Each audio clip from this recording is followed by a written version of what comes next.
that there be a full and complete study of classified technologies connected to this subject to see how they could be properly declassified and applied for peaceful energy generation so that the world may get off of fossil fuels in enough time to prevent greater ecosystem damage or war over the looming energy crisis, which is sure to sweep the earth in the coming decade. This is a matter of the most pressing import. It has been ridiculed, yes. I know many in the media would like to talk about little green men.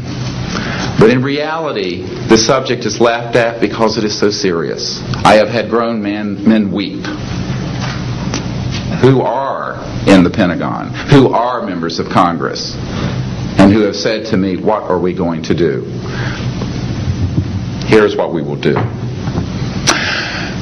We will see that this matter is properly disclosed, and these courageous witnesses, the first 21 of over 100 that we have already interviewed on videotape, have stepped forward to speak the truth. Now, I expect people to be skeptical, but not irrationally so, because these men and women have come forward and they have their credentials, they can establish who they are, and they have been first-hand witnesses to some of the most important events in the history of the human race. As was pointed out to me by some of the men here, they were charged with handling the nuclear weapons of the United States. Their word was trusted on everything of great importance for the national security. We must trust their word now. As Monsignor Balducci said at the Vatican, in an interview I had with him recently, it is irrational not to accept the testimony of these witnesses. So please be skeptical, but that is not the same as prejudiced and closed-minded. This is a matter of great importance, and I ask the media, the scientific community, and the political community to look seriously at this matter and to do the right thing for humanity and for our children.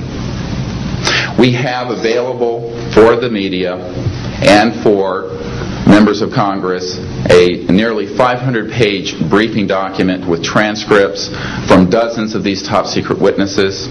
We have a 4-hour videotape summary. It's not a commercial product, I'll warn you, from this project of the 120 hours that we have in interviews so far. They've been boiled down to 4 hours, and it's available for the Congress to review and for the major media to review. We can establish that this subject is real and has tremendous significance for the human future.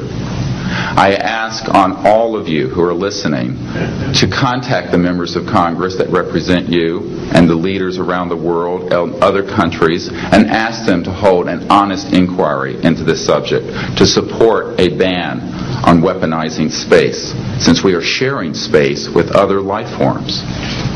And that we move quickly as a people to understanding that this is the end of the childhood of the human race. It is time for us to become mature adults in the cosmic civilizations out there. To do this, we must become a peaceful civilization, and we must look as we go into space with an intent of cooperating with other civilizations, not weaponizing that high frontier. The men and women who will speak next will do so in order, beginning on your left. They will introduce themselves. I ask for the media to refrain from questions until each witness has spoken briefly about who they are and what they have personally been involved with or witnessed in their government, military, or government-connected careers. At the end, we will have questions. All of you may ask questions for as long as we can stay here, and we will provide you with all the information that you need.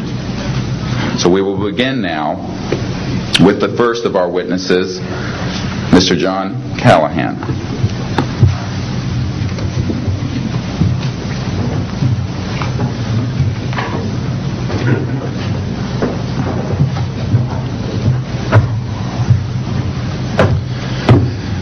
My name is John Callahan. I'm a retired FAA employee. I was the division manager for the Accidents Evaluation and Investigation Division in D.C. About 2 years before I retired, I received a call from Alaska region where the region wanted to know what to tell the media. When I questioned, tell the media what? He says about the UFO, and it went downhill from there.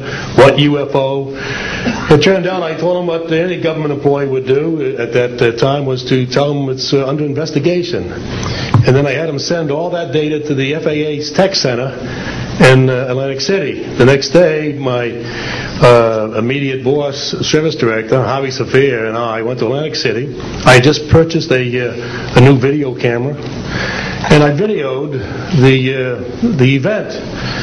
In Atlantic City, we had them play back on a scope, you would call it a scope, a plan view display, PVD, exactly what the pilot seen or what the controller seen, and we tied that in with the voice tape so we could hear exactly what the controller said and what he heard, and we taped it. We came back the next day, briefed the administrator, Admiral Ingen, on what happened. He wanted a 5-minute briefing. After we started the briefing, he wanted to know if he could see the video. We put the video on. He watched the video, the whole video. The next day, he set up a meeting for me to give a dog and pony show to President Reagan's scientific staff and whoever they brought over, and to hand off all that data to them. That morning in the FAA round room, it was either 9 or 10 o'clock, 3 men from Reagan's scientific staff, 3 CIA people, 3 FBI people, and I don't remember who the other guys were, along with all the FAA experts that I brought with me. They could decide or talk about the hardware and the software, how it worked. We put on a dog and pony show. We let them watch the video. We had all the data there. We had all the printouts that the computer put out. They got all excited over it. When it was all done, the CIA, one of the CIA men told the people they were now sworn to secrecy, that this meeting never happened and this event never happened. When I asked them why, I thought it was probably just a stealth bomber at the time. He says, well, this is the first time that we have recorded radar data on a UFO, and these guys are going to get all excited, drooling over all this data. I said, well, you're going to tell the public about it? And he says, no, we don't tell the public about this. It would panic the public. He says, we're going to go back and study this. I said, okay. That was what he was going to do. Now, I've told this story many times, and I get sometimes funny looks from people.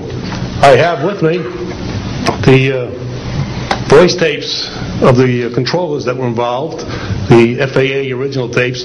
See, after we handed this stuff off to the President's staff, the FAA didn't know what to do with it. We don't separate UFOs from real traffic, so it's not our problem. Okay? I have a copy of the original of the video that we took, which is rather interesting. And once the thing was all over, the reports started coming into my office, but because it wasn't an FAA air traffic problem, the FAA's report ended up on a table in my office. And it stayed there until I retired, when one of the staffers packed up all my gear and helped it move to my house.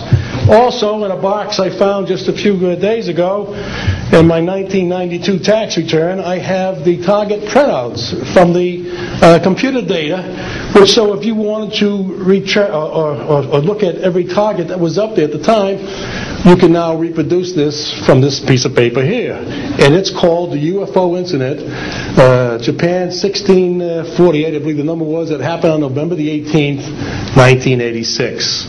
I'm prepared to go to Congress, to swear before Congress that everything I've told you people and everything that is here is the truth. Thank you.